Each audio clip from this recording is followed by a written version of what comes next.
So as I was saying, nah. Honestly, um, looking at this music and looking at how it's going, I do like the music they're putting out. But like I said, it the biggest thing somebody could really do is invest in the team around them to make themselves great. You can't do it on your own. As much as you want to believe, as much as you try doing your own, it takes a team. Honestly, it takes a good run team to get you where. Unless you're just a superstar out of the gate, then you don't need a great team. But you eventually are gonna need it. You know, when you become a star and stuff like that. Unless you're gonna want to end up in jail, you don't want to do it. Get a team that's for you, that can get you further along in your career than it would have if you try to do it by yourself. Because if you try to do it by yourself, it takes you a lot longer than if you have a team around you. Try to build a team, even if it's starting from scratch. Just try to build a team. Invest in your team. You can still work your 9 to 5, and then hit the studio afterwards. You can still hit that 9 to 5 and still have enough money to pay your bills. Because most of them are living, most of the artists are either living under their mom or living with a roommate or something like that. Look, man, $100 here, $100 there ain't gonna hurt you because you're progressing yourself. You're gonna make that back up in the back end anyways. If you can invest $100 in your team, if you can show that you have a budget for your team, guess what they could do for you? They can make that money back, double it, triple it, whatever, and then you only gave them 100. You know what I'm saying? So you gotta think about it in that type of way. You gotta think about it in a business sense, as of, okay, this is my budget, this is how much I want to spend, right? This is how much in saving. Let me take a little bit off the savings. A little bit. I didn't say take off your whole freaking savings. Take off a little bit of the top of your savings. Give it something that you know is trustworthy and will make things happen for you.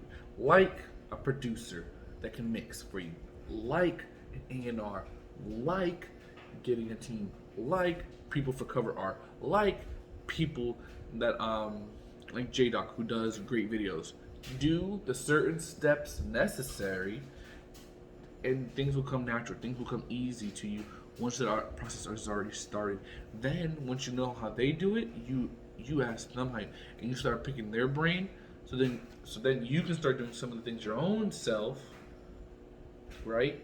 And you won't have to pay them for every time you have to go back to them, because then you're taking it upon yourself to do these certain things because you learned it from them. That's some game. That's how the rap game works. I know this because I've heard plenty of producers, plenty of podcasters. I've listened to Joe Budden. I listened to Everyday Struggle. I listened so much into the music game. I listened to Funk Flex. I listened to all these guys, bro. I listened to all of them because they know the game. They know how it works, goes, what type of money you need, what type of things you need to upstart your career like that. And in order to do that, you got to have the right people, team, manager, label if you have one. If you don't, a distribution to make it go. You can't do it on your own. You can't even try to do it on your own. If you try, it's not going to work. Do things the right way the first couple times so you won't have to go back and do it right to then move forward. You get what I'm saying? So honestly, like I said, with Jiggy's song was featuring Breezy Dior, I barely heard Breezy Dior. I'm not gonna lie to you. I mean, if you would have took out Breezy Dior feature, I would have never known he was even on the song, because it wasn't mixed the right way to showcase Breezy Dior. When you have a feature on there, you want to make yourself both selves look good, not only one of you. Jiggy looked pretty good on this song. It wasn't one of his best songs, one of his greatest songs. It's a mid song. It's okay to have mid songs. If you're gonna have a mid song with a feature, though, then it has to go up to a good, really good song. That feature has to bring you up to a good song. Breezy Dior is good enough to bring you to that, but you have to showcase, highlight him in the mix more. You didn't, and now the song isn't gonna perform well. It's not even gonna go well, to be honest with you. And I love EG, but this is just something that I would tell any artist. You gotta put yourself further. You have to put yourself and that featured artist further than what is already there. This looks like they mailed it in. I'm not gonna sit here and lie. It looks like they did, they're like, all right, put on a beat. All right, let me get a feel for it. All right, I'm gonna hop on it. All right, you hopping on it. Okay, Breezy, just hop on it because I can't finish the third part or something. Hop on it for like 20, 30 seconds. All right, cool, I'm back on it. Let's finish it out with my melody. All right, cool. Mix it up a little bit and then send it to me. We're gonna put it out. Or no mixing. Let's just put it out. That's what it sounded like they did. That's not how you want to curate your music. That's not how you want your fans to see how you're putting out music. To be honest with you, because it looks unfinished, it looks unpolished, looks raw. It doesn't look like you really took the time to invest and put into your music. Breezy Dior is a good enough artist to have gotten that song higher than what it was, but since you didn't have an A&R that lets you know that, hey, let's feature Breezy Dior a little bit more in the mixing, or let's put his part longer and let him almost finish the song out, and then you come with your last hook, and then that's it, outro. Instead of, because honestly, the song was pretty much EJ's. Honestly, it was EJ's. He had to put music because that's his man's. I understand that, just to show that he's at least on the song. But honestly, if you were gonna do what EJ did, you should have just took Breezy Dior's part out, done your own, remixed it with Breezy Dior, and let Breezy Dior hop on the other half of the song. See, there's certain things that if you're gonna do it a certain way, then you have to know that there's another step to it. And they didn't take that next step, and it looks like it was just a half-hearted effort. See, with Ferragamo's, it looks like everything was done right.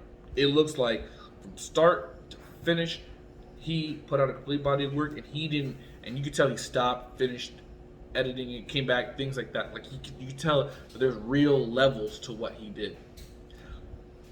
Wyland Knox, or Yox, you could tell that there's a team behind him. Or at the very least, he has damn good management that's doing a great job for him, because he had a video. He got 2,000. He's online music group, which is a decent music group, by the way, for young up-and-coming underground artists to really get on and to get seen by. So if I was somebody in that camp, I would let them know, what type of moves to make further. And I think E-Jiggy's next move, to me, honestly, is to get a team around him and to really start get better production, get better team around him. Breezy Dior is a good artist. The problem with Breezy Dior is he doesn't put enough music out to be put in these categories. And that's something that he has to work on. That's a personal thing, rather than it be a team thing.